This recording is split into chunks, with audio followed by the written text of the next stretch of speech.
A very good evening to all of you. This side Assistant Professor Meenakshi Dwivedi.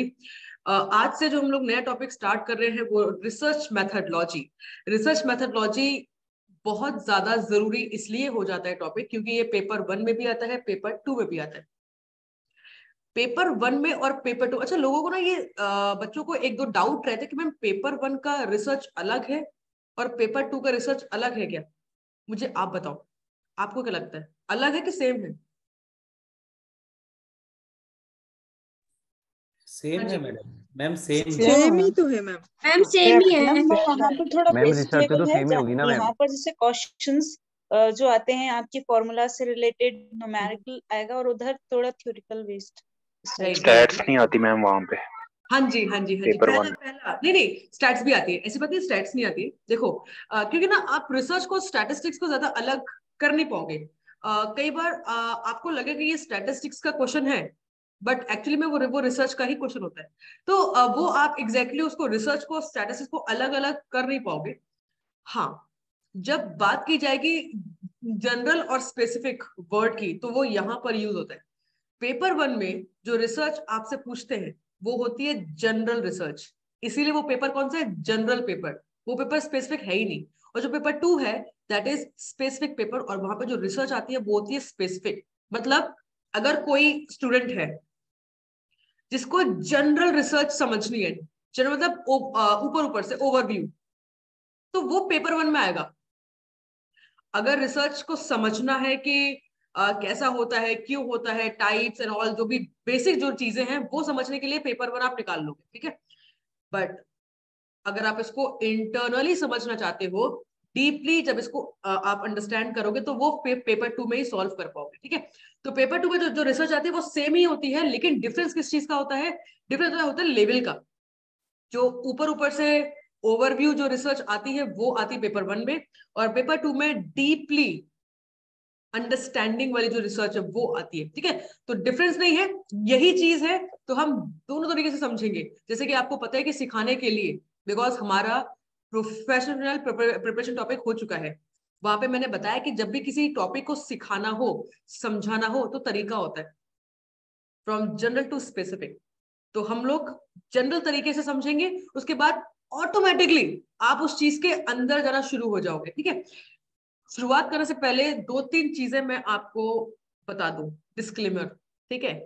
तो disclaimer कुछ ऐसा है कि ये जो टॉपिक अब हम स्टार्ट कर रहे हैं, ये मान लीजिए ये आप लोगों का एक टास्क कह सकते हैं, टास्क, क्योंकि मैं हमेशा रिसर्च ऐसे ही पढ़ाती हूँ, इट्स अ टास्क। तो ये टास्क और आप लोगों का 25 दिन का टास्क है। आप लोग आज सब लोग जाके ना एक अपनी दीवार पर, जो भी आप लोगों का रूम है वहां पर लिख लीजिएगा 25 डेज का, वहां पे कैलेंडर लगा लीजिए, क्योंकि 25 डेज कंटिन्यूअसली आपको ये टॉपिक पढ़ना है, समझना है। इसमें से एक भी दिन मिस नहीं हो सकता आपका, ये आपका टास्क है, ठीक है। 25 डेज में हम रिसर्च को किस तरीके से पढ़ेंगे? रिसर्च को पढ़ने के 2 तरीके होते हैं, एक थ्योरी, दूसरा प्रैक्टिकल। मैंने रिसर्च को ऑलमोस्ट 8-9 हमारे बैचेस बीत गए हैं। 8-9 बैचेस में हर बार मैंने जब रिसर्च पढ़ाई है तो वो अलग तरीके से ही पढ़ाई है, टॉपिक वही है बट तरीका मेरा अलग था, बिकॉज मैंने भी एक्सपेरिमेंट्स किया कि किस तरीके से बच्चों को ज्यादा समझ में आ रहा है। तो मुझे एक रिजल्ट मिला, क्योंकि अब आप इसी तरीके से बात करोगे, एक्सपेरिमेंटेशन, रिजल्ट, एविडेंस, तरीका, मेथड्स, ठीक है।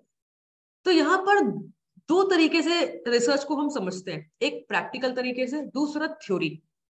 आप लोगों के एग्जाम में ये नहीं आएगा प्रैक्टिकल। ये तब आपके लिए जरूरी है अगर आप पीएचडी, एमफिल तो चलो होता नहीं है, पीएचडी के लिए अगर आप ट्राई कर रहे हो तो आपको प्रैक्टिकल एक्सपीरियंस होना बहुत जरूरी है। क्लियर? तो हम यहाँ पर प्रैक्टिकल के ऊपर नहीं जाएंगे, अदरवाइज आप यकीन मानिए कि पूरा साल भी अगर आप लगा लोगे ना, पूरा साल, तो भी रिसर्च एंड स्टैटिस्टिक्स कंप्लीट नहीं होगी। पूरा साल लगा लो आप।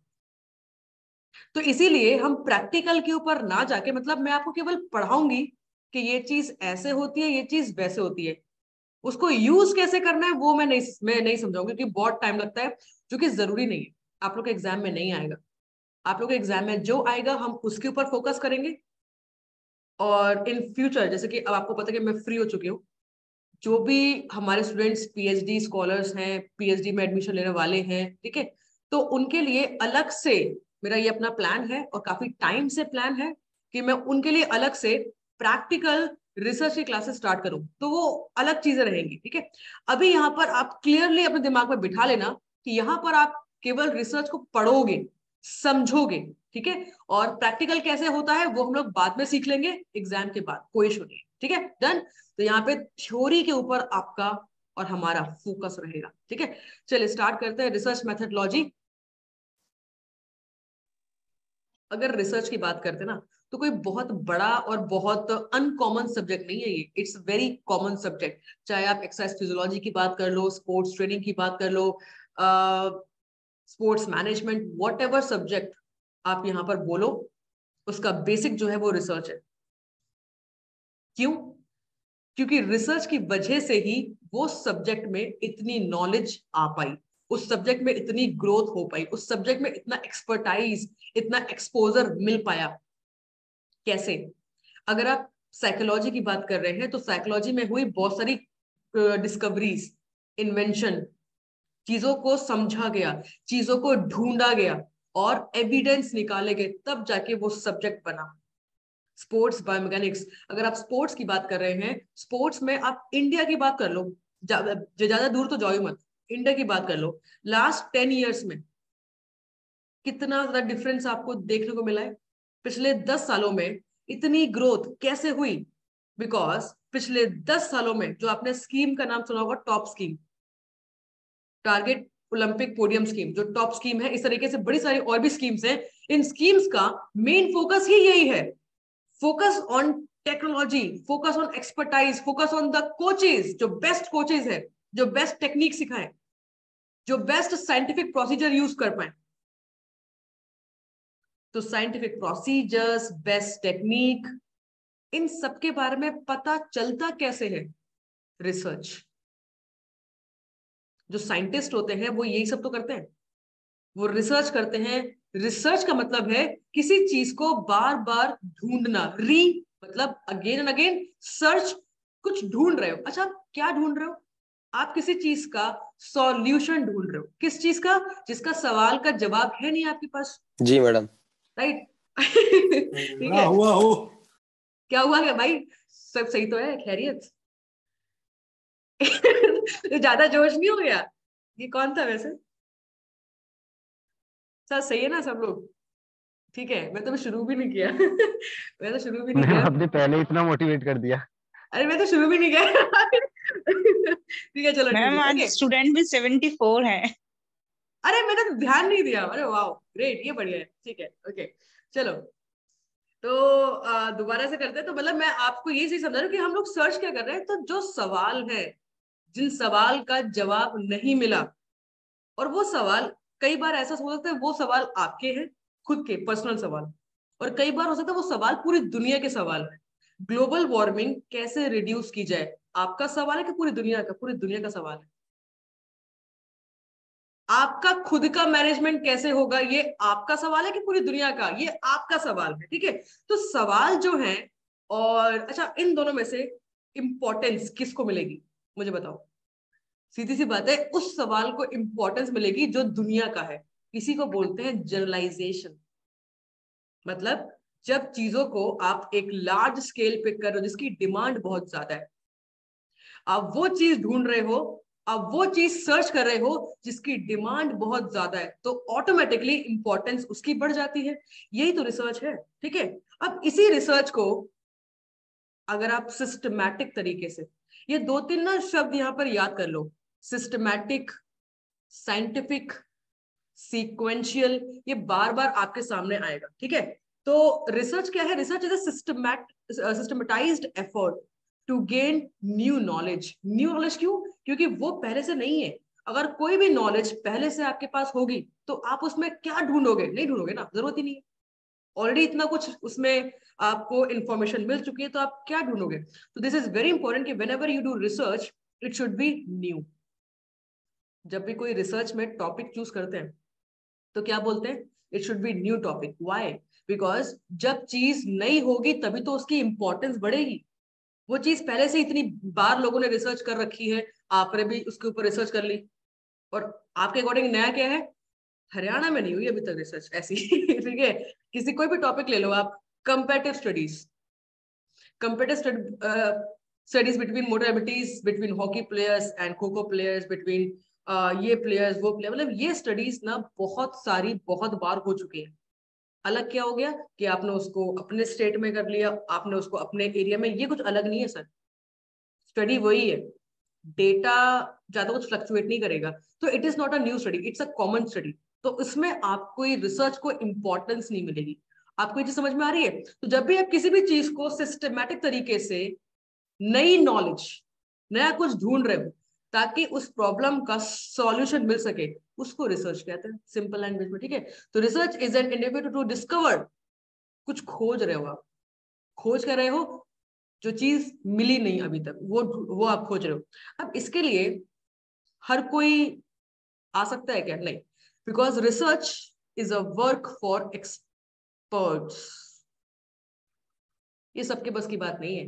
इसके लिए चाहिए इंटेलेक्चुअल नॉलेज, इसके लिए चाहिए प्रैक्टिकलिटी, इसके लिए चाहिए एक्सपीरियंस, इसके लिए चाहिए फिलोसॉफिकल थिंकिंग। ठीक है, बहुत सारी चीजें, प्लस आपके पास नॉलेज काफी ज्यादा इसके लिए होनी चाहिए, तब जाके आप उस चीज को अच्छे से कर पाते हो। ठीक है, तो यही सब यहाँ पे लिखा हुआ है। Research is a systematic process of collecting, analysing information, data. पूरे रिसर्च में ना डेटा डेटा डेटा ही उतराएगा, तो इसलिए इस शब्द को अच्छे से समझ लो। डेटा का मतलब है इंफॉर्मेशन। ठीक है, तो आप जब रिसर्च करोगे तो रिसर्च करने के लिए आप एक्चुअली में ढूंढ क्या रहे हो? किसी सवाल का जवाब, और किसी सवाल के जवाब को ढूंढने के लिए आपको सपोर्ट कौन करेगा? आपके आंसर को सपोर्ट कौन कर रहा है? Information, data. और डेटा को कलेक्ट करने का तरीका, ठीक है, और वो डेटा को आप किस तरीके से कलेक्ट कर रहे हो, वो डेटा कितने टाइप्स का है, तो ये सब चीजें आती है रिसर्च में, और इन तरीकों को यूज करके आप अपने आंसर तक पहुंच पाते हो। ठीक है, अब ये मान लीजिए सर कि research is like a building. ठीक है, मान लीजिए आपको 25 माले की बिल्डिंग बनानी है अकेले। मैं आपको रिसर्च की गहराई आपको समझा रही हूँ। ठीक है, आपको 25 माले की बिल्डिंग बनानी है जिसमें आपको हर एक चीज बनानी है, लेकिन खुद अकेले। तो आप हर चीज को सोच रहे हो कि तरीका क्या होगा, कहाँ कहाँ पॉसिबिलिटीज ज्यादा है, कहीं कुछ गलत ना हो जाए, हर चीज को बार बार चेक करके देख रहे हो।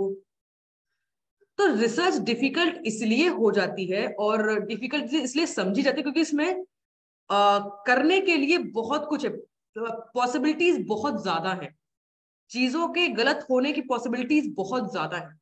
तो आपको हर एक चीज को, हर एक स्टेप को ध्यान से देखकर ध्यान से करना पड़ता है, क्योंकि अगर गलती से भी गलती हो गई तो इंक्रीज हो जाता है एरर रेट।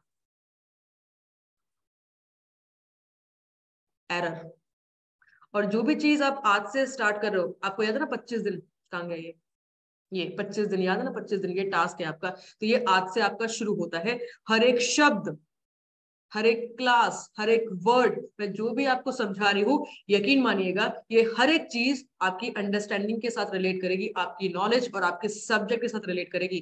तो किसी भी चीज को हल्के में मत लेना। अगर ये मैं एरर लिख देना, एरर का भी बहुत बड़ा इंपॉर्टेंस है आगे जाके। एरर, डेटा, सिस्टमैटिक, एक्सपर्ट्स, ये सब आगे बहुत काम आएगा आपके लिए। ठीक है, तो यहाँ पे एरर बढ़ जाता है, तो मतलब अगर आपने गलती करी, अगर आपने गलत स्टेप्स चूज किए, अगर आपने खुद अपने आप से, अपने आराम की वजह से कोई भी अपने हिसाब से तरीका चूज किया, एरर बढ़ जाएगा। तो यहाँ पे एरर का बड़ा पंगा रहता है। तो एरर रेट को कम करके रखते हैं, और अगर एरर को कम करना है तो तरीका अच्छा बनाना चाहिए। समझ पा रहे हो? अगर एरर को कम करना है, हमारा मेन पर्पस क्या है? एरर रेट कम रहे। तो जब आपकी रिसर्च में, जो भी आप रिसर्च कर रहे हो जिसमें एरर कम रहेगा, एरर मतलब गलतियां, वही है सिंपल, अभी सिंपल समझते हैं। एरर का मतलब है गलतियां, गलतियां, ठीक है। तो मिस्टेक्स, गलतियां, तो जब गलतियां कम होंगी तो कम गलतियां करने के लिए आपको क्या इंक्रीज करना पड़ेगा? मेथड्स, चीजें सिस्टमैटिक करनी पड़ेंगी, हाँ जी, तरीका अपनाना पड़ेगा, ठीक है। तो अब हम यहाँ पे जो आज मैं आपको पढ़ा रहा हूँ, जो मैं आपको पढ़ाऊंगी, पहले हम लोग नॉलेज गेन करते हैं कि रिसर्च होती क्या है, रिसर्च करते कैसे हैं, तब जाके इसको थोड़ा सा प्रैक्टिकल तरीके से भी समझेंगे आगे, ठीक है। चले, तो ऑब्जेक्टिव्स ऑफ रिसर्च, तो भाई रिसर्च का मतलब क्या होता है वो आप समझ चुके हो। एक होता है एम और एक होता है ऑब्जेक्टिव्स, ठीक है। तो रिसर्च का जो एम है वो यहाँ लिखा हुआ है, इसको पढ़िए। the main purpose of research is to discover answers through the application of scientific procedures. तो रिसर्च जो है, रिसर्च में साइंटिफिक मेथड्स यूज होते हैं। Without scientific methods research is not complete. चाहे वो साइकोलॉजी की बात करो, चाहे वो फिलोसफी की बात करो, any research that means every research is having scientific procedures. Scientific procedure का मतलब होता है साइंटिफिक मेथड्स, लिखते जाओ, साइंटिफिक मेथड्स। साइंटिफिक मेथड्स का मतलब ये है कि जो भी स्टेप्स आप यूज कर रहे हो रिसर्च में, वो स्टेप बाय स्टेप रहेंगे, वो सीक्वेंस बाय सीक्वेंस रहेंगे, उसी को बोलते हैं साइंटिफिक प्रोसीजर्स। जो भी चीज आप यूज कर रहे हो, जो भी चीज आप चूज कर रहे हो, वो हर एक चीज अपनी जगह पे रखी हुई है। इतना स्पेसिफिसिटी, इसको बोलते हैं एक्यूरेसी, ठीक है ना। तो जो भी स्टेप्स आप रिसर्च में यूज कर रहे हो, वो हर एक चीज, हर एक स्टेप्स अपनी सही जगह पे है, एक्यूरेट है। जब ये सब चीजें यूज होंगी तो ऑटोमेटिकली आपका एरर रेट कम हो जाएगा। ये एम है रिसर्च का, ठीक है। अब एम को फुलफिल करने के लिए रिसर्च में क्या क्या चीजें हम यूज कर सकते हैं। पहला, जब आप रिसर्च को यूज करते हो तो आपको सब चीजें मतलब फैमिलियर होना जरूरी है, तभी आप एम अचीव कर पाओगे। आप रिसर्च कर रहे हो लेकिन आपको यही नहीं पता कि रिसर्च करते कैसे, बड़ा ये बहुत बड़ा प्रॉब्लम है ना। ये बहुत बड़ी प्रॉब्लम है। ये हम रिसर्च करना शुरू कर देते लेकिन हमें ये नहीं पता कि रिसर्च करते कैसे। तो दिस इज वेरी इंपॉर्टेंट कि व्हेन यू स्टार्ट रिसर्च, तो पहले आप उसमें नॉलेज गेन करो कि रिसर्च करते कैसे हैं। एमफिल आई डोंट नो हटाई क्यों गई, अदरवाइज एमफिल का बहुत बड़ा इंपॉर्टेंस था जो मैंने फील किया प्रैक्टिकली। मैंने एमफिल करी, मेरे पास ऑप्शन था पीएचडी का, मतलब मुझे पीएचडी में एडमिशन मिल रहा था और मेरे पापा को मैंने यही बोला था कि मुझे पीएचडी में एडमिशन लेना है। और तब तक मुझे ये भी नहीं पता था, क्योंकि एमपीएड के बाद, मास्टर्स के बाद यही होता है कि पीएचडी करेंगे, एमफिल तक हम जाते ही नहीं, ठीक है। तो पंजाबी यूनिवर्सिटी में ऑन द डे, जिस दिन हमें डिसाइड करना था कि हम क्या चूज करेंगे, तो एक सर थे, बल्ली सर, तो उन्होंने कुछ मुझे गाइड किया, मतलब उनको मुझ में क्या ऐसा दिखा होगा, तो उन्होंने मुझे गाइड किया इस तरीके से, काफी कुछ कहा था उन्होंने और मुझे समझ में आई वो चीज।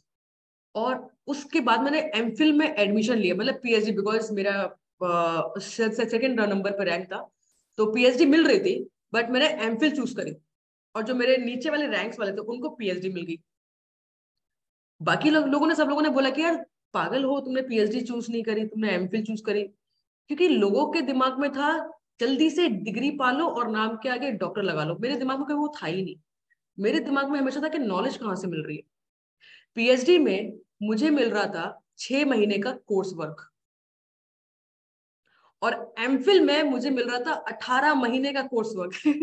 आप समझ पा रहे हो, ये सोच है सर, ये कोई दूसरा नहीं बताता। लेकिन हाँ, उन्होंने मुझे गाइड किया, सर ने मुझे गाइड किया कि 6 महीने में, अब जो चीज मैं यहाँ पर सीख रही हूँ 6 महीने में, उसके बाद फिर मुझे फ्री वो लोग कर देंगे, तुम्हें जहां जाना जाओ। यही तो होता है पीएचडी में, 6 महीने का कोर्स वर्क। और दूसरा होता है एमफिल में 18 महीने, कहीं कहीं पर एमफिल एक साल की होती थी और कहीं कहीं पर 18 महीने। तो पंजाबी यूनिवर्सिटी में 18 मंथ्स की एमफिल है, ठीक है। तो मैंने वो चूज करी, तो मैंने 18 महीने में बड़ा कुछ सीखा जो शायद मैं पीएचडी में नहीं सीख पाती। Get the point. तो दिस इज वेरी इंपॉर्टेंट कि व्हेन यू डू समथिंग, तो नॉलेज गेन करना ज्यादा इंपॉर्टेंट होना चाहिए, और उसकी इंपॉर्टेंस मुझे आज भी मिल रही है। तो आई डोंट नो एमफिल हटाई क्यों गई, बट फिर भी यहाँ पर अगर हम पीएचडी कर रहे हैं, हम अगर यूजीसी का नेट एग्जाम की रिसर्च की तैयारी कर रहे हैं, दिस इज वेरी इंपॉर्टेंट कि आप जितना डिटेल में इस सब्जेक्ट को समझ सकते हो, जितना फेमिलियर इस टॉपिक से हो सकते हो उतना होइए, ताकि आप चीजों को ज्यादा अच्छे से समझ पाओ। This is the objective of research, ठीक है, चीजों को अच्छे से समझ पाना। नेक्स्ट हो गया आपका टू पोर्ट्रे एक्यूरेटली, एक्यूरेसी, वही शब्द घूम फिर के बार बार आपके सामने आएंगे, एक्यूरेसी। जब आप रिसर्च करते हो, इंडिविजुअल, सिचुएशन, ग्रुप, ठीक है, तो आप किसी चीज के ऊपर भी रिसर्च कर सकते हो, चाहे वो ग्रुप की रिसर्च हो, चाहे वो सिचुएशन की रिसर्च है, वो इंडिविजुअल की रिसर्च हो, ठीक है, किसी भी एनवायरनमेंट के ऊपर आप किसी भी चीज के ऊपर रिसर्च कर सकते हो, but that research should be accurate. Accuracy is a very important factor of research, क्योंकि एक्यूरेसी का और एरर रेट का एक रिलेशनशिप है, और वो आप बताओगे। हाँ जी बताइए, what is the relationship between accuracy and error rate, बताइए। Ma'am accuracy is connected to the confidence Richa, मैंने एक्सप्लेन नहीं पूछा, इनडायरेक्ट रिलेशन। हाँ, डायरेक्ट या इनडायरेक्ट वो बताओ। रिचा आप बताओ। Richa Jadaun. Yes ma'am, indirect relationship.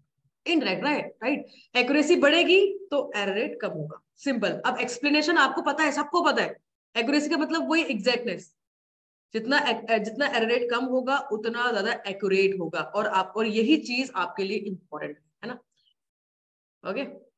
Okay, next आ गया to determine the frequency with which something occur or with which it is associated with something else, ठीक है, तो कोई भी चीज के साथ कैसे रिलेट कर रही है, ये सब हम लोग रिसर्च में करते हैं। आपकी रिसर्च में जो आपका टॉपिक आप डिसाइड करते हो वो कुछ भी हो सकता है, किसी भी सिचुएशन के बारे में, किसी भी इंडिविजुअल के बारे में, इंडिविजुअल के ओपिनियंस के बारे में, किसी चीज के साथ रिलेशनशिप कैसा है, डिफरेंस कैसा है ना, कंपैरिजन कैसा है, तो ये सब किसी चीज के ऊपर भी रिसर्च कर सकते हो आप। To test the hypothesis of a causal relationship between the variables, इस लाइन को मैं आगे समझाता हूँ, अभी नहीं, ठीक है, इस लाइन को मैं आगे समझाती हूँ। अभी केवल आप यहाँ पे समझिए कि जब आप रिसर्च करते हो तो रिसर्च करने के लिए एक्यूरेसी बहुत जरूरी है, सिस्टम बहुत जरूरी है, जो भी आप मेथड्स यूज कर रहे हो वो मेथड्स प्रॉपरली सीक्वेंशियली अरेंज होना बहुत जरूरी है। नंबर 4, रिसर्च में साइंटिफिक प्रोसीजर्स का होना बहुत जरूरी है, इसी के अकॉर्डिंग रिसर्च होती है। रिसर्च का मतलब है कि किसी भी सॉल्यूशन को आप बार बार सर्च कर रहे हो ताकि आप और एग्जैक्ट आंसर ढूंढ सको, ठीक है, तो यहां तक आपको इतना समझ में आ चुका है, ठीक है। अब आगे चलते हैं। तो भाई रिसर्च किस तरीके की होती है, what are the characteristics of research, इस लाइन को मैं फटाफट पढ़ूंगी। Research is directed to the solution of a problem, यही तो है रिसर्च। रिसर्च क्या है? प्रॉब्लम का सॉल्यूशन फाइंड करना, उसी को कहते हैं research. Research is based upon observable experience and empirical evidence. इन शब्द का बहुत ज्यादा इंपॉर्टेंस है आगे वाले टॉपिक में। एम्पेरिकल एविडेंस, ठीक है, सबूत, इसको हिंदी में लिख लो, सबूत।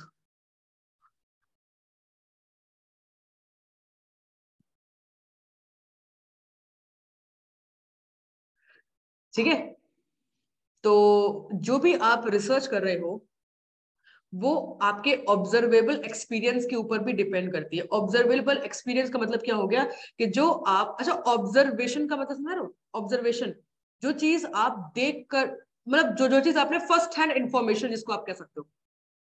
Observable experience, first hand information, relate कर पाए?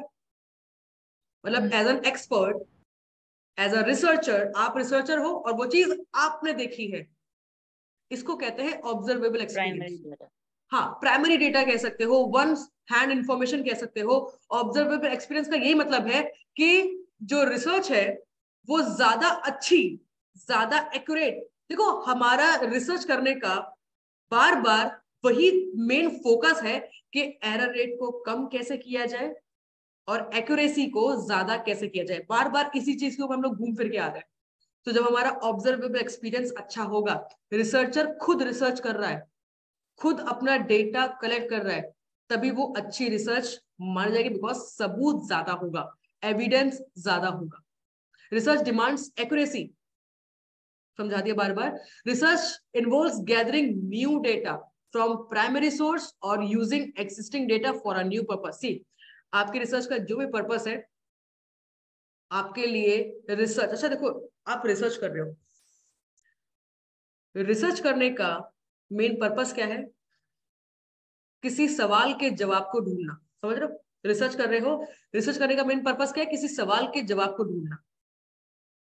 सवाल के जवाब को ढूंढने के लिए एविडेंस चाहिए, सबूत चाहिए। सबूत कहां से लाओगे बताओ? सैंपल से। हाँ ठीक है और क्लोज वर्षा। डेटा डेटा डेटा डेटा से डेटा डेटा, हाँ मैम भूलो मत डाटा भूलो मत, कलेक्शन। हाँ राइट, डेटा राइट, ठीक है। तो वो जो सबूत है, एविडेंस, वो कौन देगा? डेटा देगा, ठीक है, हाँ डेटा राइट। अब ये डेटा ना दो तरीके से कलेक्ट होता है, हाँ मैं यहाँ पर आपको लेकर आ रही थी। तो ये डेटा दो तरीके से कलेक्ट होता है, एक प्राइमरी डेटा, एक सेकेंडरी डेटा। मतलब आप दो तरीके से डेटा कलेक्ट करते हो। एक प्राइमरी डेटा मतलब आप खुद कलेक्ट कर रहे हो, फर्स्ट हैंड इंफॉर्मेशन, आप खुद उस डेटा को कलेक्ट कर रहे हो। एग्जाम्पल दूं, इंटरव्यू, आप खुद इंटरव्यू ले रहे हो, इंटरव्यू मेथड। कोई बात नहीं, अगर आपको नहीं समझ में आ रहा कोई इशू नहीं है। अगर आप में से कोई स्टूडेंट ऐसा है जिसको कुछ समझ में नहीं आ रहा, आप केवल इसको ऑब्जर्व करो, केवल ऐसे बैठ जाओ, मैम क्या बोल रही, केवल सुनो, बस उतना समझो। कुछ दिनों के बाद, 2-3 दिन के बाद ना आपको ऑटोमेटिकली चीजें समझ में आना शुरू हो जाएगी, लेकिन देखना बहुत जरूरी है, ठीक है। तो मैं आपको ये चीज समझा रही हूँ कि जब आप डेटा को कलेक्ट कर रहे हो, जहाँ पे आपके पास दो ऑप्शन होते हैं। एक, जब आप खुद प्राइमरी डेटा कलेक्ट कर रहे हो, रिसर्चर खुद उसको कलेक्ट कर रहा है। दूसरा, कि कई बार ऐसा ऑप्शन होता है कि आप प्राइमरी डेटा कलेक्ट नहीं कर सकते, तो फिर आपको सेकेंडरी डेटा कलेक्ट करना पड़ता है। अब यहाँ पे दो टाइप की रिसर्च आती है, ध्यान से समझना। अगर आप एक्सपेरिमेंट कर रहे हो,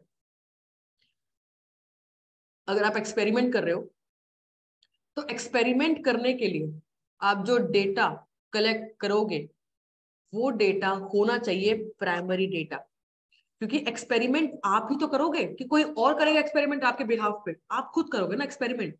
तो एक्सपेरिमेंट करते टाइम पे आप जो एक्सपेरिमेंट कर रहे हो उसका डेटा आपका प्राइमरी डेटा बन जाएगा, क्योंकि वो आपने किया है। और एक और टाइप की रिसर्च होती है डिस्क्रिप्टिव रिसर्च, आपने नाम सुना होगा डिस्क्रिप्टिव रिसर्च ना। उसमें आप क्या कर रहे हो, उसमें आप जो डेटा ऑलरेडी अवेलेबल है आप वो कलेक्ट कर रहे हो। डिस्क्रिप्टिव डेटा का एग्जांपल अगर मैं आपको दूं, जो चीज ऑलरेडी हो चुकी है, historical researches madam, historical researches. बिल्कुल सर, तो ये भी एग्जांपल में ला सकते हैं, हिस्टोरिकल रिसर्च आप चलो। और थियोरेटिकल रिसर्च, राइट, कोविड से रिलेटेड रिसर्च, जैसे कोविड हो चुका है उसकी, ठीक है, इसका बिल्कुल ठीक डाटा है, अवेलेबल है वहां से लेना। हाँ ठीक है बिल्कुल। अगर आप बिल्कुल, अभी तो अच्छी बात है कि आप लोगों के पास और ऑलरेडी इतने सारे एग्जांपल्स हैं। अदरवाइज मैं थोड़ा सा सिंपल आपको रख रही थी, ठीक है। अगर कोविड की बात करें, ठीक है, तो आपकी रिसर्च, ये रिसर्च है, टॉपिक आपका ये है कि effect of Covid on the lifestyle of the people. ये रिसर्च का टॉपिक है आपका, effect of Covid on the lifestyle of the people. Clear, समझ में आ रहा टॉपिक, समझ में आ रहा है, ठीक है। तो अब यहां पर आप देखोगे कि इसके लिए क्या ये रिसर्च एक्सपेरिमेंट हो सकता है? एक्सपेरिमेंट का मतलब क्या होगा कि पहले आपने उनको कोविड किया, कोविड करवाया, और कोविड करवाने के बाद फिर आप उनको ऑब्जर्व कर रहे हो, ये हो गया आपका एक्सपेरिमेंटेशन। बट एक और रिसर्च है जिसमें केवल आप ये ऑब्जर्व कर रहे हो कि जिनको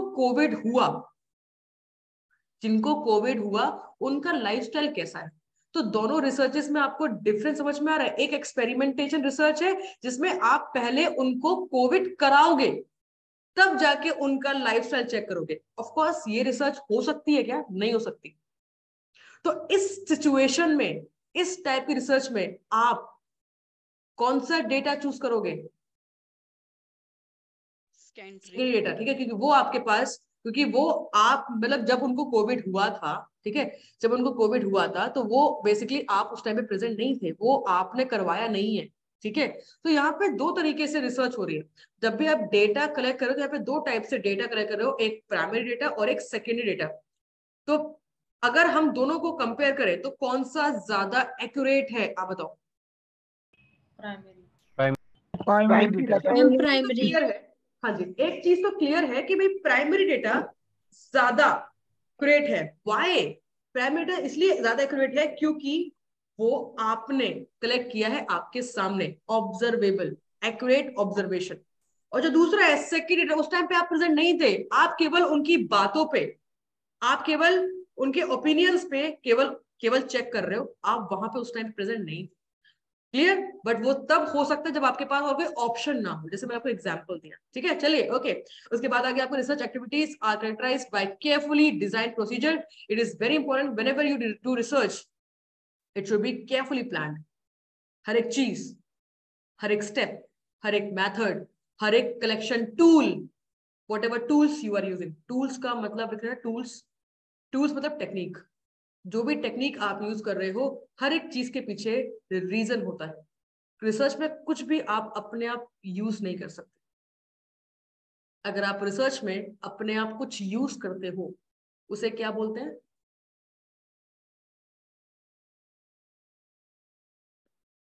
रिसर्चर अपने अकॉर्डिंग कुछ तो भी यूज कर रहा है, उसे क्या बोलते हैं? उस टर्मिनोलॉजी को क्या बोलते हैं? Method plagiarism. नहीं सर, नहीं, उसको कहते हैं बाइसनेस। बाइसनेस कहते हैं उसको, बाइसनेस। ठीक है भाई, रिसर्चर अपने अकॉर्डिंग, अपने पर्पस के अकॉर्डिंग, अपने कंफर्टेबिलिटी के अकॉर्डिंग कुछ अपने अकॉर्डिंग यूज कर रहा है, तो उसको बाइसनेस कहते हैं। एंड अगेन, बाइसनेस का एरर रेट के साथ रिलेशनशिप कैसा होगा? मैम डायरेक्ट होगा। डायरेक्ट होगा। Very nice. जितना ज्यादा बाइसनेस उतना ज्यादा एरर रेट। बस हर एक चीज इन्हीं चीजों के साथ रिलेट करो, आपको समझ में आएगा। ठीक है। Research requires expertise, yes of course, ये सबके बस की बात नहीं है।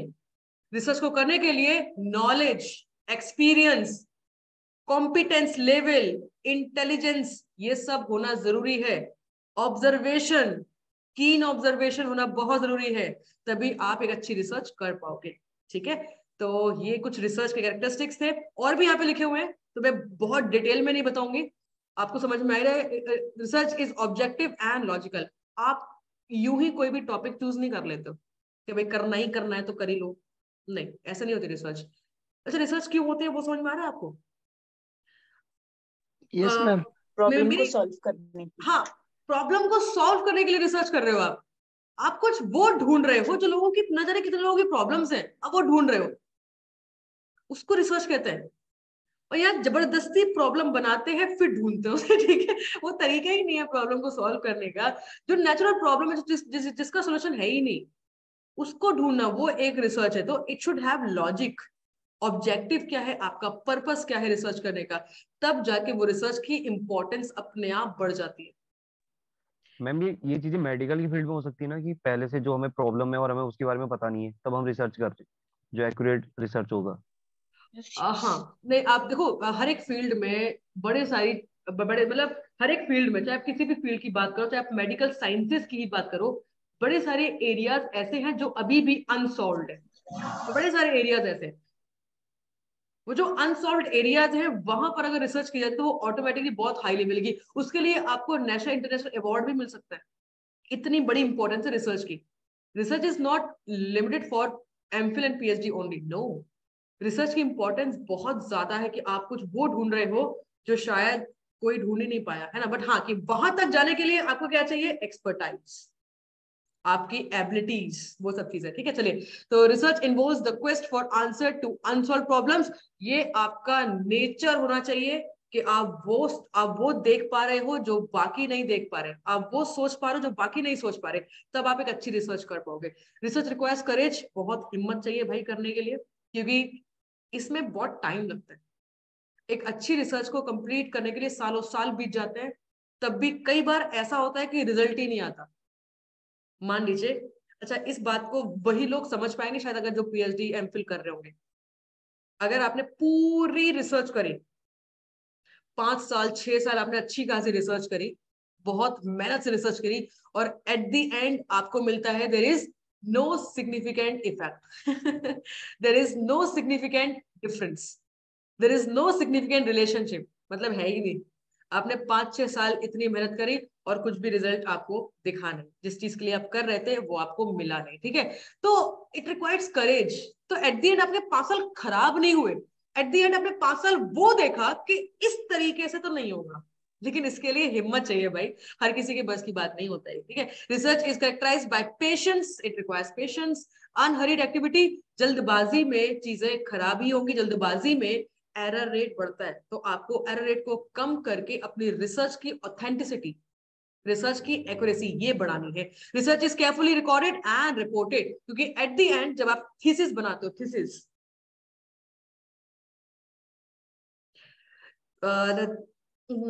इज ऑल्सो नोन एज, हाँ जी, thesis is also known as dissertation में, डिसर्टेशन। तो डिसर्टेशन भी इसको कह सकते हैं, थीसिस भी इसको कह सकते हैं, जो हम लोग पीएचडी में, एमपीएड में, एमफिल में बनाते हैं, ठीक है।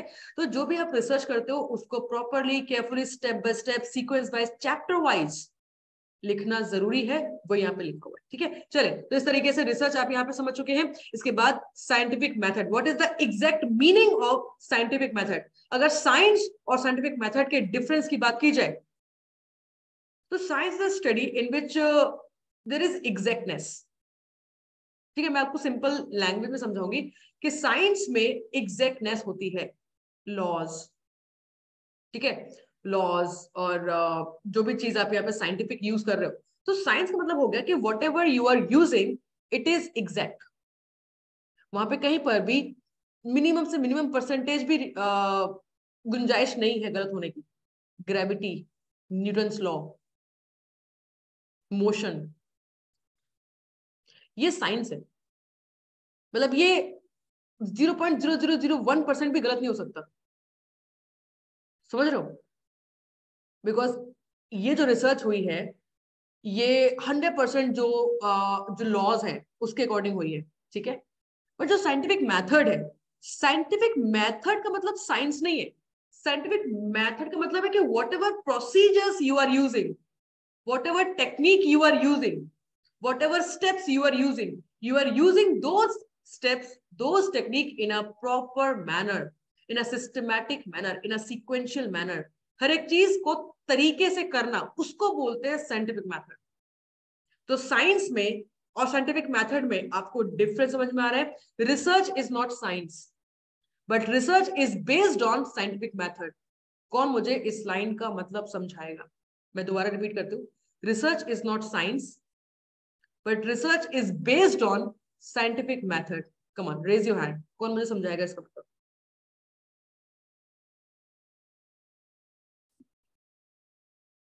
कम ऑन यार, ट्राई करो। रिसर्च रिक्वायर्स करेज, अब बताया मैंने। Yes Varsha. Ma'am, it's not a science. Here you will not get 100% answer. There is chances of errors. Excellent. And you are using the processor, scientific processor means इसके बाद ये step आना है, फिर इसके बाद ये step आना है, तो आपका result अच्छा होगा। लेकिन ऐसा नहीं है कि बस यही होगा तो आप आगे बढ़ोगे, वरना नहीं बढ़ोगे। तो इसीलिए ये साइंस नहीं है, क्योंकि 100% नहीं है। That's all. Excellent, excellent, very exact and very accurate answer. वर्षा ने बिल्कुल सही कहा कि साइंस का मतलब है कि आपका आंसर 100% आएगा। It is not at all possible. Research में हमेशा कुछ परसेंटेज ऑफ चांसेस रह जाते हैं एरर रेट के। It is always there. Every research, कोई भी रिसर्च 100% एक्यूरेट नहीं होती। आपने एड्स वगैरह देखे हुए, कोलगेट देखो, कोलगेट 99.999% चांसेस है कि सारे कीटाणु मारेगा। 99.99 क्या मतलब क्या है? 100% क्यों नहीं है? Because there is some percentage of error is always left. That is why research is not science. But research is based on scientific methods, because whatever steps, whatever procedures you are using in that research is sequential, is in a proper manner. आप कुछ भी अपने हिसाब से नहीं कर सकते, तो that is why उसको scientific method कहते हैं, ठीक है। वही सब यहाँ पर लिखा हुआ है, एक बार पढ़िएगा। Again and again I am saying कि मेरा main focus हमेशा यही रहता है कि मैं आपके अंदर concept develop करूँ। रीड करना, ज्यादा डिटेल में समझना वो आपकी ड्यूटी रहती है। वही चीज बार बार लिखी हुई है। और जो भी आज आप लोग टॉपिक पढ़ रहे हो, पढ़ के जाओगे ना, हर एक शब्द जो भी स्लाइड्स में दिया हुआ है, हर एक शब्द आप लोगों के लिए बहुत इंपॉर्टेंट है। ठीक है, तो मैं पहले से ही आप लोगों को बता दे रही हूँ, ताकि जो भी आप लोग पढ़े, जैसे फैक्ट्स का मतलब क्या होता है, लॉजिक का मतलब क्या होता है, ऑब्जर्वेशन का मतलब क्या होता है, एक्सपेरिमेंटेशन का मतलब क्या होता है, सिस्टमैटिक का मतलब क्या होता है, हर एक चीज, observation, interpretation, very important word. ठीक है, धीरे धीरे हम लोग बार बार इन शब्दों को समझेंगे, बार बार यही शब्द आपके सामने आएंगे, तो ये शब्द को आप और अच्छे से तभी समझ पाओगे। अच्छा, एक होता है समझना, एक होता है रिलेट करना। आप तभी रिलेट कर पाओगे जब आप अच्छे से समझ पाओगे। तो आज का जो दिन है वो दिन हो गया, एक मिनट महेश्वरी, एक मिनट। आज का जो दिन है और अभी जो स्टार्टिंग की जो डेज है, उसमें आप समझो कि शब्दों का मतलब क्या है। और इन दिनों के बाद, 3-4 दिन के बाद, आप ऑटोमेटिकली रिलेट करना शुरू कर दो। ये होता है टेक्निक किसी भी चीज को समझने का। तो आज ही आप रिलेट नहीं कर पाओगे, क्योंकि अभी आप बेसिक लेवल पे हो। ठीक है, 3-4 दिन के बाद जब आप उस चीज को समझ लोगे, ऑटोमेटिकली जब भी ये शब्द आपके सामने आएगा, इंटरप्रिटेशन, ऑब्जर्वेशन, तो ऑटोमेटिकली आप रिलेट करना शुरू कर दोगे। वो तभी कर पाओगे जब आप लोग आज इस चीज को अच्छे से समझ के जाओगे। ठीक है, चलिए इसके बाद साइंटिफिक मेथड्स एग्जैक्टली मतलब क्या होता है। It relies on empirical evidence. Yes, अच्छी रिसर्च में, मतलब अगर आप रिसर्च में साइंटिफिक मेथड यूज कर रहे हैं तो उसमें सबूत होगा। Relevant concept, relevant, very important word. Relevant का मतलब हो गया रिलेटेड कॉन्सेप्ट्स। ठीक है, तो जो भी चीज, जो भी स्टेप्स आप रिसर्च में यूज कर रहे हो, वो सारे आपस में related. It is committed to only objective consideration. Objective का मतलब है specific. Research is very specific because whatever steps you are using, it is having a strong base, it is having a strong logic. आप यूं ही कुछ भी use नहीं कर रहे हो रिसर्च में, तो it is very very very objective, very specific. ठीक है, ethical, neutral, it should B ethics. जैसे अभी किसी ने तो भी अभी बीच में कहा था प्लेजरिज्म। चोरी नहीं कर सकते आप रिसर्च में, और चोरी करना भी नहीं चाहिए। चोरी करना पाप है। ठीक है गली गली में सांप है। ओके, चोरी, अब मतलब चोरी जो है ना, वो रिसर्च में हम क्यों करेंगे? मेन मुद्दा ये है कि रिसर्च में चोरी क्यों करते हैं। और वो बड़ी सारी चीजें होती है रिसर्च को जल्दी करने के लिए। दूसरे का डाटा यूज करना। हाँ, वही मतलब चोरी वही है ना, कि आप दूसरे का डेटा, जो चीज दूसरे ने फाइंड करी है, वो आप अपनी रिसर्च में अपने नाम से प्रेजेंट कर रहे हो। वो नहीं कर सकते। तो अभी तो बड़ी बड़ी सारी चीजें, आप ये माने सर, 2 साल पहले रिसर्च पेपर पब्लिश करना बड़ा आसान था। मतलब इतना आसान था जैसे आलू प्याज लाना, इतना आसान रिसर्च पेपर पब्लिश करना। बट अब बहुत कुछ बदल गया। अब आप यूं ही रिसर्च पेपर पब्लिश नहीं कर सकते। मतलब मुश्किल से 1,500-2,000 रुपए दो, पेपर पब्लिश, और उसके बेस पे नौकरियां मिल रही है। मतलब ना आपने रिसर्च पेपर बनाया है, ना आपने पब्लिश किया, ना आपको रिसर्च पेपर बनाना आता है, ना आपको पब्लिश करना आता है, फिर भी आपको उसके बेस पे जॉब मिल रही है। ठीक है, अभी तरीका ही बदल दिया। अभी रिसर्च पेपर बहुत डिफिकल्ट हो गया पब्लिश करना, और ये बहुत अच्छी बात है। और इसी वजह से जो क्राइटेरिया है वो बहुत स्ट्रांग हो गया है। मतलब आप किसी भी दूसरे का जो डेटा है वो यूं ही यूज नहीं कर सकते। तो it should be very ethical. आप अपने हिसाब से कुछ भी अपने डेटा को मेक ओवर नहीं कर सकते। आप अपने हिसाब से कुछ भी नहीं कर सकते। Basically it should be very ethical, neutral. ठीक है, तो ये रिसर्च में हम लोग देखते भी इसी। अब जब ये सब चीजें आप इंप्रूव करोगे, तो इस चीजों के इंप्रूव करने से ही आपके साइंटिफिक मेथड्स इंप्रूव हो रहे हैं। यही सबको साइंटिफिक मेथड्स कहा जाता है। It results into probabilistic predictions. ठीक है, तो रिसर्च में एक, आपको पता है रिसर्च में हमेशा एरर रेट के चांसेस क्यों रहते हैं? अभी वर्षा ने कहा कि research can not be 100% proven. You know why? Because, yes Varsha please बताइए बताइए। मैम मैं यस यस प्लीज दरबीर बताइए। मैम ह्यूमन एरर हो सकता है तो? हेलो हाँ जी हाँ जी। हेलो, ह्यूमन एरर हो सकता है, एपरेटस का एरर हो सकता है जब डाटा कलेक्ट करते हैं। ठीक है, बिल्कुल नहीं, आप सही कह रहे हो। एक्चुअली मैं आप जो कह रहे हो ना आंसर बिल्कुल सही है एक्चुअली, बट हाँ ठीक है मैं समझ गई, और आप लोग बहुत सही सोच रहे हो। आप लोगों ने जो भी आंसर सोचा बिल्कुल सही सोचा, बट मैं यहाँ पर एक और चीज ऐड करूंगी, वो ये है, because research is always based on assumptions. Research assumption ही तो है, रिसर्च है क्या? आप अपने एजम्पशन को प्रूव कर रहे हो, प्रूफ तो कभी नहीं होती। Research can never be proven, research कभी प्रूव नहीं होती। Research is always tested. इस लाइन को लिख लो, ये लाइन मेरे टीचर ने बताई थी मुझे, और ये बात उन्होंने कहा था कि इसको भूलना मत, रिसर्च में बड़ी इंपॉर्टेंट लाइन है ये।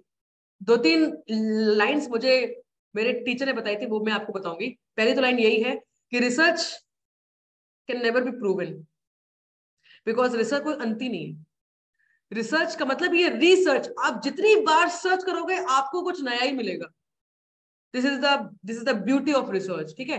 तो research can never be proven, कभी भी एंड नहीं है रिसर्च का, endless. Research is always tested, ठीक है।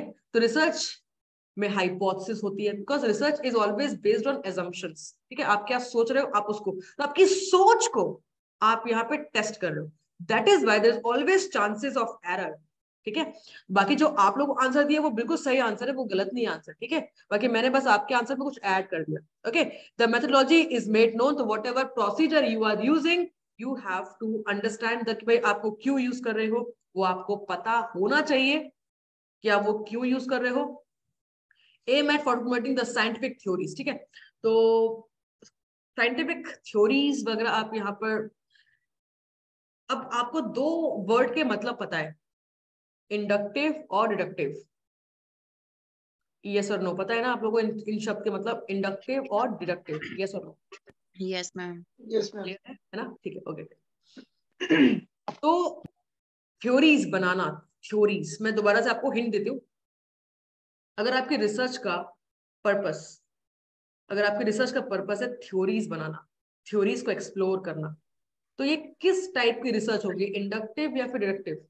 इंडक्टिव। वेरी नाइस, बहुत अच्छी बात है। आप लोगों को पहले से इस टाइप की इस टाइप की रिसर्च का मेन पर्पस होगा इंडक्टिव। दैट मींस यहाँ पर आप थ्योरीज, बट ये जो थ्योरीज भी अगर आप बना रहे हो तो ये भी साइंटिफिक प्रोसीजर्स के अकॉर्डिंग ही है। आप कुछ भी अपने अकॉर्डिंग मन गलत बात नहीं कह रहे हो। whatever you are saying, whatever you are explaining should also based on some evidence। अगर आप यहाँ पे फिलोसफी भी कर रहे हो तो भी यूं ही नहीं कर सकते, उसके पीछे भी एक स्ट्रॉन्ग बेस होना जरूरी है, ठीक है। Okay, criteria of a good research, एक अच्छी रिसर्च मतलब क्या है? Purpose clearly defined. यस, आपका पर्पस क्या है रिसर्च करने का? आप रिसर्च को डिटेल्ड में एक्सप्लेन कर सकते हो। अगर हम डिसर्टेशन की बात करते हैं तो dissertation is always in detailed manner. Why? Because the research should be detailed explain, research should be in detail, इसलिए वो इतनी मोटी मोटी होती है, ठीक है।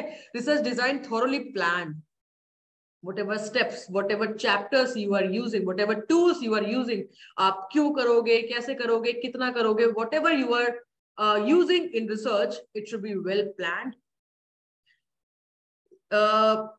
रिसर्च करने के लिए आपको पता है कि सबसे डिफिकल्ट स्टेप कौन सा है? The most difficult step in research, problem choose करना। Selection of the problem. First finding the problem and selecting the second is problem, planning. selection the problem। Exactly problem को फाइंड, मतलब problem को ढूंढना ही सबसे बड़ी प्रॉब्लम है research. मतलब अगर आपने एक अच्छा टॉपिक, एक अच्छा टाइटल अगर आपने सर्च कर लिया, ढूंढ लिया, तो आपकी 60%, 50 भी नहीं, 60% आपका रिसर्च आपका हो गया मान। क्योंकि जो टॉपिक है ना, मतलब आपकी पूरी रिसर्च का प्लान आपका टॉपिक होता है। क्योंकि वो टॉपिक आप तभी सिलेक्ट कर रहे हो क्योंकि आप पूरा प्लान कर रहे हो। आप रिसर्च कहाँ करोगे, कैसे करोगे, कितने सैंपल पे करोगे, आपकी रिसर्च में क्या क्या टूल यूज होंगे, क्या वो आपके पास अवेलेबल है या नहीं है, क्या आपके पास एक्सपर्टाइज है या नहीं है। मतलब आप जो भी टॉपिक चूज करते हो, आपको पता है टाइम क्यों लगता है टॉपिक चूज करने में? क्योंकि वो टॉपिक आपकी पूरी रिसर्च का प्लान होता है, इसीलिए इतना टाइम लगता है। और अगर आपने टॉपिक्स लेकर लिया फिर आपकी आधी से ज्यादा रिसर्च तो हो गई, फिर आपको बस करना है, प्लान आपका हो चुका है, इसलिए टाइम लगता है। ठीक है ना? तो high ethical standards applied to whatever research you are using, it should be well standard. जो भी टूल्स, जो भी टेक्निक, जो भी इंस्ट्रूमेंट आप यूज करोगे अपनी रिसर्च में, इट शुड बी स्टैंडर्ड। अब इस शब्द का ना बहुत डीप मीनिंग है सर, मैं अभी नहीं बताऊंगी, लेकिन बस आपको मैं हिंट दे रही हूँ। तो इस हिंट से आप ये समझ जाओ कि जो भी शब्द यहाँ पर यूज किए जा रहे हैं उन सब शब्दों का मीनिंग बहुत डीप है। तो जो भी आप टूल यूज करोगे that should be very high standard. एक और टिप देती हूँ, वैलिड एंड रिलायबल। अब जाके चेक करना कि रिलायबल और वैलिड का मतलब क्या होता है, तो आपको और कुछ नया समझ में आएगा। ठीक है, बाकी धीरे धीरे मैं इन सब शब्दों को रिलेट करना भी सिखाऊंगी। ठीक है, लिमिटेशंस फ्रैंकली रिवील्ड। भाई आप जब रिसर्च करते तो रिसर्च में वहां पे लिखा होता है कि आपकी रिसर्च की ये लिमिटेशंस है। भाई आप पहले से ही बता रहे हो कि आप ये नहीं कर सकते अपनी रिसर्च में, और इसी रीजन से हमेशा एरर रेट रहता है, क्योंकि रिसर्च में हमेशा एक्सट्रेनियस वेरिएबल्स,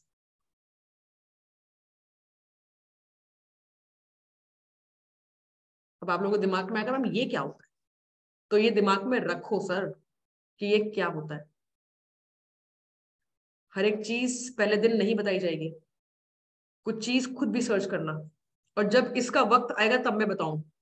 बट अभी केवल मैं इस वर्ड को यहां पर यूज करूंगे कि आपकी रिसर्च में हमेशा एक्सट्रेनियस वेरिएबल्स का इफेक्ट रहता है, और उस रीजन से आपकी रिसर्च में हमेशा कुछ लिमिटेशंस रहती है। लिमिटेशन का मतलब है कि जो आपके हाथ में नहीं है, जो आप कर ही नहीं सकते। एग्जाम्पल, अब अगर आप डेटा, जैसे मैंने अभी आपको एग्जाम्पल दिया था कि आप रिसर्च कर रहे हो, और रिसर्च करने का मेन पर्पस क्या है? To find the solution of a problem, right? और इसके लिए एविडेंस क्या है? डेटा। ये तीन चीजें लिंक कर पाए। अब इन तीन चीजों के बीच में जो ये डेटा है, ये डेटा कलेक्ट किसका करोगे? सैंपल का, पॉपुलेशन। आप अब यहाँ पे चार चीजें, अब यहाँ पर आप चार चीजें रिलेट कर पा रहे हो: research, result, data and sample. चार चीजें रिलेट कर पाए। ठीक है, अब सैंपल जो है, अब सैंपल कौन है? लोग, पब्लिक। यही तो हुआ सैंपल। सैंपल कौन है? लोग, पब्लिक, जिनका डेटा आप कलेक्ट कर रहे हो। अभी जो लोग हैं, लोगों की हेल्थ, लोगों की हेरिडिटी, लोगों की हाइट, लोगों का स्केड्यूल, ये आपके कंट्रोल में है क्या? नहीं है। लोगों का मेंटल लेवल, लोगों की सोच, ये आपके कंट्रोल में है क्या? Can you control that? No, आप कंट्रोल नहीं कर सकते। लोगों का बिहेवियर आप कंट्रोल कर सकते हो? नहीं कर सकते। तो ये कुछ चीजें रहती ही हैं जो आपकी रिसर्च में, अच्छा ये रिसर्च में अफेक्ट करेगा क्या? करेगा। आपने अपनी रिसर्च में 5 लोगों को लिया, आपने अपनी रिसर्च में 5-6 लोगों को लिया। अब 5-6 लोगों में से एक की तबीयत खराब हो गई, अब क्या करोगे आप? तो जिस बंदे की तबीयत खराब है वो आपका रिसर्च खराब कर रहा है और आपको दिख रहा है, और आप अपने दिल पे हाथ रख रहे हो ये क्या ही हो गया। तो ये कुछ चीजें हैं जो कंट्रोल नहीं कर सकते आप। तो और प्लस मान लो उसकी तबीयत खराब नहीं है, लेकिन उसने जानबूझ के अच्छा नहीं परफॉर्म किया, उसने जानबूझ के अच्छा डेटा नहीं दिया, क्या कर लोगे आप? नहीं कर सकते। तो sometimes some things are there which is not in control। इसीलिए 5-6 लोगों के ऊपर कभी डेटा होता ही नहीं। हमेशा रिसर्च करने के लिए सैंपल साइज बड़ा होना चाहिए। अगर सैंपल साइज बड़ा होगा तो 2-3 अगर बदमाशी कर भी रहे हैं तो भी फर्क नहीं पड़ता, तो भी वो एवरेज अच्छा ही निकलेगा। ये भी समझ पा रहे हो? हाँ ठीक है। तो अब सैंपल साइज बड़ा होगा तो उसका एवरेज भी तो अच्छा होगा, मीन। देखो अब यहाँ पे बीच बीच में स्टैटिस्टिक्स भी आ रहा है, तो दैट इज वाई स्टैटिस्टिक्स और रिसर्च आप अलग अलग नहीं कर सकते, वो बीच में आएगी ही आएगी। तो अगर आप ज्यादा सैंपल लोगे तो फिर उसका मीन भी अच्छा होगा, एवरेज भी अच्छा होगा। ठीक है ना। बट स्टिल आपको यहाँ पे समझ में आ रहा है कि why limitations are there, because everything you can't control in research. Adequate analysis for decision makers need, तो भाई जो भी नीड है उसका आप एडिक्वेट एनालिसिस कर पा रहे हो, फाइंडिंग प्रेजेंटेशन अनएम्बिगुअसली, ठीक है। अनएम्बिगुअस, एम्बिगुअस का मतलब क्या है? एम्बिगुअस मतलब डिस्टर्बिंग, एम्बिगुअस मतलब अनक्लियर। अनक्लियर, वेरी नाइस, लिख लो आप। यस, राइट, एम्बिगुअस का मतलब है अनक्लियर, डिस्टर्बिंग, डिस्टर्बिंग, अनक्लियर। और अनएम्बिगुअस का मतलब है क्लियर, क्लियर, वेल एक्सप्लेन्ड, भ्रामक डाटा। हाँ जी, हाँ जी, ठीक है। तो ये एम्बिगुअस और unambiguous, again I am saying terminologies. तो रिसर्च में टर्मिनोलॉजीज बड़ी इंपॉर्टेंट है। और आप ये एक चीज ये देख पा रहे हो कि अभी तक आपने जो भी पढ़ा हुआ है, physiology, sports training, health education, सबसे अलग है ये टॉपिक।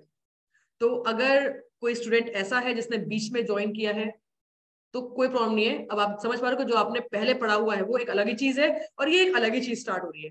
तो कोई किसी भी चीज का तो ये रिलेट नहीं हो रहा है, तो यहाँ पर आप अलग से अभी से ही शुरुआत कर सकते हो, ठीक है।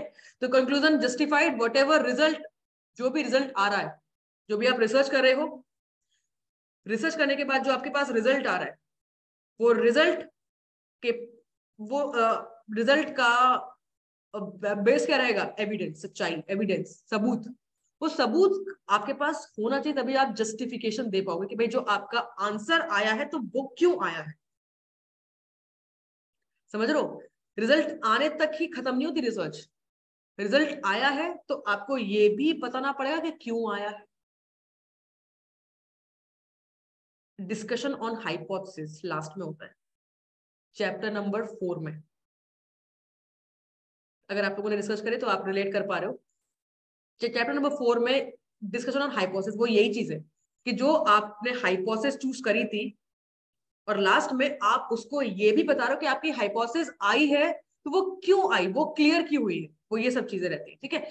Researchers experience reflected, yes, all this things, ठीक है। तो यहाँ पर आप समझ पा रहे हो कि अच्छी रिसर्च अगर होगी तो उसके लिए ये सब चीजें होना जरूरी है, ठीक है। तो एक अच्छी रिसर्च में systematic, logical, empirical, replicable, creative और यूज ऑफ मल्टीपल मेथड्स, ये सब वर्ड्स का मतलब अब आप समझ चुके हो। रेप्लिकेबल का मतलब है रिपीटेड। अगर कोई टूल आपने बनाया है और उस टूल का रिजल्ट बार बार सेम आ रहा है तो ये अच्छी बात है, बुरी बात है? अच्छी बात है। इट शुड बी रेप्लिकेबल, आप उसको बार बार यूज कर पा रहे हो, वो चीज बार बार यूज हो पा रही है और उस चीज का बार बार सेम रिजल्ट आ रहा है, तो ये अच्छी बात है कि बुरी बात है? ये अच्छी बात है। तो replicability is a good word, replicability याद रखना। रेलिवेंट, रेप्लिकेबल, ये all these things again terminology. Systematic का मतलब, लॉजिकल का मतलब, इंपेरिकल का मतलब, रेप्लिकेबल का मतलब क्रिएटिव और यूज ऑफ मल्टीपल मेथड्स। तो रिसर्च में कोई भी सिंगल मेथड, एक आप रिसर्च में सिंगल मेथड यूज कर रहे हो, एक मल्टीपल मेथड्स यूज कर रहे हो, कौन सा ज्यादा इफेक्टिव रहेगा बताओ? Multiple methods, multiple. आज केवल इतना समझ के जाओ होता है। हाँ देखो, आज केवल इतना समझ के जाओ कि ये ऐसा होता है, ऐसा क्यों होता है वो आगे आने वाले दिनों में आप अपने आप समझ जाओगे। तो मल्टीपल मेथड्स यूज करने से रिसर्च अच्छी हो जाती है, ये समझ के जाओ। कैसे होती है वो हम आगे पढ़ेंगे, ठीक है। नीड फॉर रिसर्च, एक्सप्लोरेशन, चीजों को डिटेल में समझना है, जानना है, डिस्क्राइब करना है, डायग्नोस करना है, हाइपोथेसिस, इंडक्शन एंड एक्शन। ये इतना इंपॉर्टेंट स्लाइड नहीं, छोड़ो उसको। ओके, इंडक्टिव एंड एक्टिव, ये आपका असाइनमेंट होमवर्क, ये मैं ऑलरेडी आपको समझा चुकी हूँ, बार बार इसके ऊपर डिस्कशन हो चुका है, तो ये मैं आपको होमवर्क देती हूँ। अगर कोई स्टूडेंट ऐसा हुआ कि जिसको नहीं समझ में आया, एक बार ट्राई करो सर, एक बार ट्राई करिए। तो ये अभी के लिए आपके लिए होमवर्क रहेगा, कल जब हम लोग आएंगे हम यहीं से स्टार्ट करेंगे। और अभी तक आपने केवल इसको इंडक्टिव और डिडक्टिव का मतलब समझा है, रिसर्च में इंडक्टिव एंड डिडक्टिव कैसे यूज होती है वो नहीं समझा है, वो हम कल समझेंगे, ठीक है। तो अगेन आई एम सेइंग कि रिलेट करने के लिए, मतलब ये दो शब्द आपके रिसर्च के साथ कैसे रिलेट कर रहे हैं, उस रिलेशन को समझने के लिए पहले अंडरस्टैंडिंग करना बहुत जरूरी है। मतलब ये आप लोगों के लिए असाइनमेंट है कि कल जब आप लोग आओगे तो आप लोगों को इंडक्टिव का और डिडक्टिव का मतलब पता होना जरूरी है। कल क्लास में अगर किसी ने मुझसे ये पूछा मैम इसका मतलब क्या होता है, तो फिर अच्छा नहीं, मतलब मुझे अच्छा नहीं लगेगा, वरना मैं क्या ही कर पाऊंगी तुम्हारा ना मैं तुम्हें मार सकती हूँ ना तुम्हें डांट सकती हूँ, बट ये कि मुझे अच्छा नहीं लगेगा कि यार मैंने इतना पढ़ाया इतना बोला लेकिन आप लोगों ने उस बात को समझा नहीं। ठीक है, तो कल जब आप लोग आओगे तो जितनी भी स्लाइड्स हम लोगों ने आज पढ़ी है उन सबका मीनिंग समझ के आओगे। और एवरी डे आपका 25 डेज का टारगेट है हमारा स्टैटिस्टिक्स को मिला के 25 दिन में आपकी रिसर्च एंड स्टैटिस्टिक्स कंप्लीट हो जाएगी। और यही हमारा टारगेट है कि जो भी आप रोज पढ़ के जाओगे उसको आपको अच्छे से बाय हार्ट याद करना है, समझना है, ताकि अगले दिन जो मैं पढ़ाऊं उसको आप रिलेट कर पाओ। ठीक है, ओके। स्कोप ये आप लोग पढ़िएगा कि भाई रिसर्च का स्कोप क्या होता है, सिग्निफिकेंस मतलब होता है इंपॉर्टेंस। तो आप लोगों ने आज मीनिंग समझा है, रिसर्च का इंपॉर्टेंस क्या है, ये सब कुछ मतलब जस्ट फॉर नॉलेज, एग्जाम में कुछ नहीं आएगा इनमें से। ठीक है, हाँ ये चीजें इंपॉर्टेंट है, ये कल मैं बताऊंगी। ओके, कल का जो आपका मेन टॉपिक रहेगा वो रहेगा रिसर्च मैथडोलॉजी। और कल की क्लास के लिए मैं आपको आज बता दूं कि कल आपकी क्लास हम वही रखेंगे सेम टाइम 7:30। ठीक है, और 7:30 से ये मान लो सर कल की क्लास आपकी जो रहेगी ना, कल ना तैयार होकर थोड़ा सा तैयार होके, मतलब कल आपकी क्लास थोड़ी सी लंबी चलेगी। कल हो सकता है कि 2.5-3 घंटे हो जाए, हो सकता है, क्योंकि कल यूट्यूब क्लास नहीं है। ठीक है, तो 7:30 से 10 भी बच सकता है, 10 से ज्यादा भी बच सकता है, वो डिपेंड करता है आपके इंटरेस्ट के ऊपर। ठीक है, सेम संडे, मतलब मैंने पहले ही आप लोगों को बोला हुआ है कि सैटरडे और संडे आपकी ज्यादा देर की क्लास हुआ करेगी। तो संडे को क्लास कब होगी वो हम डिसाइड करेंगे कल। एक मिनट सुनना। और कल की क्लास मैंने आपको बता दी कि कल जो क्लास होगी 7:30 PM पे, वो क्लास आपकी 10 बजे तक तो है ही है, मतलब एनी हाउ 10 से ऊपर भी जा सकते हो। तो पहले से ही तैयार हो गया ना, मैं इसको क्लास में अगर किसी ने बोला कि मैम और कितना रह गया है अब तो बस भी करो, अगर ये कहा आप लोगों ने तो मुझको अच्छा नहीं ये तो ऐसा ना बोलना भाई। ठीक है, तो थोड़ा सा पहले से ही तैयार होके आना, करेज, हिम्मत, रिसर्च पढ़ रहे हो भाई, मजाक छोड़ना है। ठीक है, डन, क्लियर। तो आज के लिए काफी है। ओके मैम संडे को क्लास मॉर्निंग में ले लीजिएगा, हाँ क्योंकि हम बिल्कुल लोगों बिल्कुल का मॉर्निंग में ही रहेगी, क्योंकि मैं खुद चाहती हूँ, मैं खुद चाहती हूँ कि मैं भी एंजॉय करूँ संडे को, आप भी एंजॉय करो संडे को। ठीक है, क्योंकि एंजॉय करना भी जरूरी है यार। मैम मैम मंडे नहीं हुआ, मंडे का एग्जाम है ना बंगाल मंडे का। नहीं, संडे सर, संडे नहीं, मंडे नहीं, मैम संडे मीटिंग में संडे रख लो। एग्जाम है नहीं मैम। यार ऐसा मत करो भाई, संडे को मुझे मैम भी। संडे मैम संडे को मैम एग्जाम है सुबह। किस चीज का मैम एग्जाम? मॉर्निंग में रख लो मैम मैम। संडे को सेट एग्जाम है मैम, बंगाल का सेट एग्जाम। अच्छा ठीक है, मेरी बात सुनो, संडे की क्लास का डिसाइड हम कल करेंगे। ठीक है, आज काफी है, आज बस आज का देखो एक बार। तो आज की क्लास जब आप लोग कल आओगे तो ये सब कुछ पढ़ के आओगे, यस और नो? पढ़ के आओगे? Yes ma'am. ठीक, यस मैम। Yes ma'am. उम्मीद तो हमेशा रहती है मुझे चलो ठीक है, फिर अभी आधे घंटे का ब्रेक लो और यूट्यूब क्लास है तो वहां पर आइएगा। ठीक है, वहां पे थोड़ा सा डिस्कशन करते हैं क्वेश्चंस को लेकर। ठीक है, मैम हाँ मैम जी, पीडीएफ, मैम ये पीडीएफ देंगे ना, पीडीएफ। पीडीएफ क्लास के बाद पीडीएफ मिल जाएगी सर आपको, क्लास के बाद पीडीएफ मिल जाएगी आप। ठीक है, और मैम बताओ। कल हम लोगों का 7:30 to 9:30 क्लास है डिपार्टमेंट में। रात को? रात को मैम पीएचडी एथिक्स का डिपार्टमेंट में क्लास है। रात को क्लास? ओह माय गॉड, ये पहली बार सुन रहा हूँ ओके, कोई बात नहीं, बट रिचा